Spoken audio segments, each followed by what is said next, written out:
Ahmedabad. For the Chief Education Officer Kishtwar and Chief Guest of the occasion, Mr. Prahlad sir,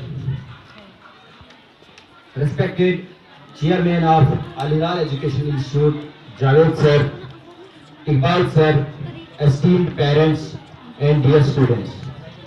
सलाम आदाब, अस्सलामु अलैकुम रहमतुल्लाहि व बरकातुहू।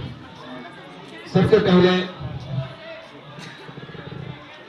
मैं यहाँ की मैनेजमेंट और खास करके इकबाल सर और चेयरमैन जावेद सर को मुबारकबाद पेश करता हूँ। उन्होंने जो एक इनिशिएटिव उठाया है, मैं भी 13 साल से टीचिंग प्रोफेशन में हूँ, लेकिन मैंने कहीं नहीं देखा कि एक स्पोर्ट्स को एक अलग अहमियत दी जाए। बहुत जगहों पे, बहुत स्कूलों में एनुअल डे फंक्शन मनाया जाता है, वहां पे बच्चे जो है वो अपना स्पोर्ट्स इवेंट्स शो करते हैं, लेकिन स्पोर्ट्स को एक अलग डे के तौर पे मनाना, इसकी एक खास वजह है और ये खास अहमियत रखता है। इसके लिए मैं पूरी मैनेजमेंट को, यहाँ के स्टाफ को मुबारकबाद पेश करता हूँ। आज के पीछे एक कोटेशन लिखी हुई है, मैं देख रहा था, education is the most powerful weapon which you can use to change the world. Nelson Mandela ने कहा है। लेकिन जब हम एजुकेशन की बात करते हैं तो हमारे माइंड में एक ही चीज आती है कि एजुकेशन का मतलब है एकेडमिक्स, साइंस, मैथ, जियोग्राफी, लेकिन ऐसा बिल्कुल भी नहीं है। एजुकेशन का मतलब है all round development of a child.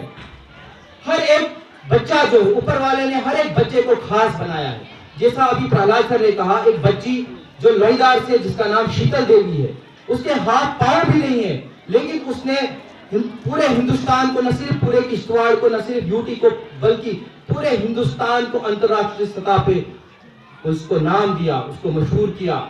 तो ये क्वालिटीज निकालनी बच्चे में, हमने देखना है कि बच्चे में क्या स्पेशल है। हमारा बच्चा जरूरी नहीं है पढ़ने लिखने में आगे हो, वो खेल कूद में भी आगे हो सकता है। तो आज आप अगर देखेंगे, अगर सर्वे के मुताबिक देखेंगे तो वर्ल्ड में हर तीसरा बच्चा जो है स्ट्रेस का शिकार है। उस स्ट्रेस की वजह क्या है? हमारे पेरेंट्स जो हैं, हम लोग जो है, मैं खुद भी एक पेरेंट हूँ, हम क्या करते हैं, हम एक काम करते हैं, बच्चे को सुबह शाम बच्चा पढ़ो पढ़ो पढ़ो पढ़ो पढ़ो, लेकिन रिक्रेशन के लिए टाइम नहीं देते। तो मैं कहता हूं कि यहाँ पे एक जो इनिशिएटिव उठाया गया है, ये काबिल तारीफ है। मैं पूरी मैनेजमेंट का एक बार से फिर से शुक्रिया अदा करता हूं कि उन्होंने हमारे बच्चों को एक प्लेटफॉर्म दिया कि वो आगे आ सके। देखिए, स्पोर्ट्स हमें बहुत सारी चीजों में आगे रखता है। स्पोर्ट्स हमें, यहाँ पे मैं देख रहा था, हमारे बच्चे जो थे परफॉर्म कर रहे थे, स्पोर्ट्स हमें कॉपरेशन सीखते हैं, टीम वर्क सीखते हैं। मैं देख रहा था किस तरह से बच्चे जो है टीम वर्क के जरिए उन्होंने अपनी टीम को जिताया। टीम वर्क, कॉपरेशन, इसके अलावा स्ट्रेस से दूर रखता है स्पोर्ट्स हमें। तो स्पोर्ट्स की बहुत ज्यादा अहमियत है। हम यहाँ पे जितने भी पेरेंट्स हैं, हमें इस चीज को समझना चाहिए, अपने बच्चों को टाइम देना चाहिए और उनमें देखना चाहिए कि उनमें क्या खास चीज है, क्या कैपेबिलिटी है हमारे बच्चे में। जरूरी नहीं है कि वो एकेडमिक्स में आगे आए, जरूरी नहीं है स्पोर्ट्स। और देखिए, न्यू एजुकेशन पॉलिसी 2020 जो आई है, मैंने उसका ड्राफ्ट थोड़ा सा रीड किया था। तो सबसे पहले अर्ली चाइल्डहुड एजुकेशन के साथ हमें बच्चों की केयर पे भी ध्यान देना है। और 6 के बाद हमने वहां पे क्या है, 6 के बाद वोकेशनल एजुकेशन पे भी ध्यान दिया गया है कि, और 6 स्टैंडर्ड के बाद 10 दिन की बैगलेस क्लास रखी गई है।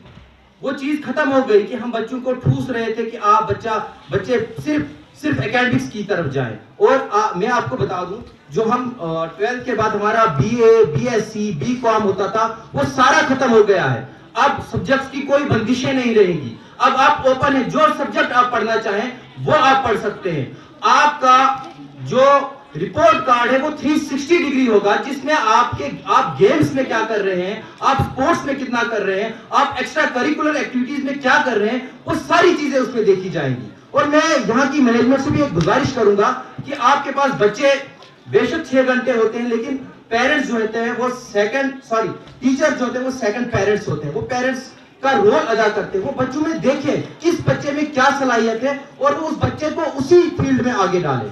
देखिए, मैं एक एग्जांपल आपको दूंगा। मेरी बच्ची यहाँ पे पढ़ती है, अरीशा फातिमा, क्लास 2 में है। हमें पता नहीं चला कि हमारे बच्चे को विजन की कोई प्रॉब्लम है, लेकिन यहाँ पे एक मैम ने हमें बताया कि आपकी बच्ची का विजन का प्रॉब्लम है, आप काइंडली इसको डॉक्टर के पास ले जाइए। फिर मैंने डॉक्टर के पास लिया, उसको एक स्पेक्स वहां पे प्रिस्क्राइब किया गया। कहने की गरज ये है कि एक पेरेंट का रोल एक टीचर भी अदा करता है, लेकिन खास करके जो अभी यहाँ पे हमारे चीफ एजुकेशन ऑफिसर किश्तवाड़ ने कहा कि एक बच्चे की ओवरऑल होलिस्टिक डेवलपमेंट में न सिर्फ टीचर का, अक्सर हम टीचर पे दोष देते हैं कि हमारा बच्चा नहीं पढ़ता है तो सारा ब्लेम हम टीचर पे करते हैं। मैं खुद भी एक टीचर हूं, लेकिन एक बच्चे की होलिस्टिक डेवलपमेंट में, उसकी ऑल राउंड डेवलपमेंट में हमारे टीचर्स का, हमारे पेरेंट्स का और हमारे जो पीआरआईज है उनका रोल बनता है। देखिए हम गवर्नमेंट स्कूल में क्या करते हैं, हम वहां पे एसएमसीज बनाते हैं जिनको हम स्कूल मैनेजमेंट कमेटी कहते हैं। उन एसएमसीज में पेरेंट्स, टीचर्स और लोकल जो पीआरआईज होते हैं, चाहे सरपंच हो, चाहे वार्ड मेंबर हो, चाहे वहां का लोकल एमएलए हो, उसको रखते हैं। क्योंकि एक बच्चा जो है, सिर्फ अगर एक पेरेंट या एक टीचर उस पर तवज्जो दे तो बच्चा आगे नहीं जा सकता, सबका रोल बनता है। अब पीआरआई क्या करेगा, पीआरआई क्या काम करता है, वो इंफ्रास्ट्रक्चर को देखता है, पेरेंट्स घर में देखते हैं, टीचर स्कूल में देखते हैं, तो बच्चे की ओवरऑल डेवलपमेंट हो सकती है। तो ज्यादा कुछ न कहते हुए मैं फिर से एक बार यहाँ की मैनेजमेंट को, खास करके जावेद साहब को मुबारकबाद पेश करता हूँ कि ऐसे इवेंट वो ऑर्गेनाइज करते हैं, खास करके उन टीचर्स को जिन बच्चों को तैयार करते हैं। देखिए वहां से देखना बहुत आसान है, लेकिन जो यहाँ पे करता है, मुझे जावेद सर ने यहाँ पे बुलाया था, वो एक गेम थी यहाँ पे, तो मैं पहली बार खेल रहा था, लेकिन यहाँ पे आके मुझे पता चला कि वो गेम कितनी टफ है और उन बच्चों को कितना मुश्किल होता होगा यहाँ पे। तो कहना आसान है, करना बहुत मुश्किल है। अब हम मैं आपसे अलविदा लेना चाहूंगा इसी बात के साथ कि हम सब कलेक्टिव एफर्ट लगा के अपने बच्चों को जो है वो किसी मकाम तक पहुंचाए। आप लोगों का सब एक बार फिर से बहुत बहुत बहुत बहुत शुक्रिया।